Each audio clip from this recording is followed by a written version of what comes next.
just blurt shit out because the body will totally ignore you. Mm. He must preserve order. He must preserve order. That's where his right to hold in contempt comes from. Mm. See, unless you knew these elements, you wouldn't see them in here. That's actually where his right to hold you in contempt comes from. That one phrase right there. He must preserve order.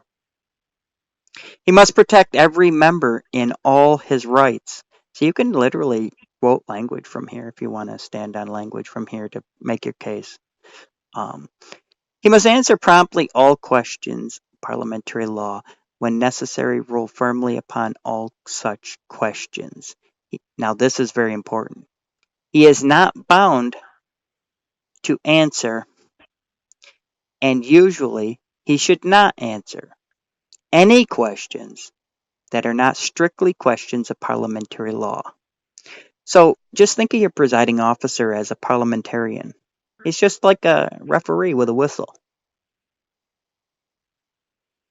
Neither is it in his province to sit in judgment upon the good tastes of others. The president who confines himself strictly to the duties of enforcing parliamentary law is always the most successful, most satisfactory presiding officer.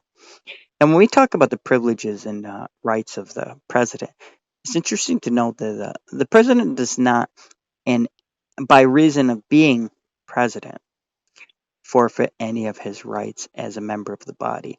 He can sit at any time and call someone else to the chair and take his place upon the floor as a private member in all of his rights that any other member has.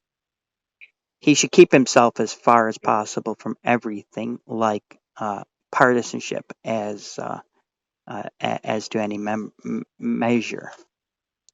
So, understand there's two different characters he's operating. He's operating an office of a member, and he's operating an office of a president or chair or presiding officer. So when he's sitting in the chair, so in your case, when the presiding officer is sitting in the high chair, then he is not sitting in the role of a member. He's sitting as the chair. But if he wants to participate in the action on the floor, he needs to appoint somebody else to sit in the chair. And this is one way you can grade him. If he tries to do this when he's sitting in the chair, you can say, like sometimes maybe he'll seem partial to the prosecution. So you can just interject and say, "Excuse me,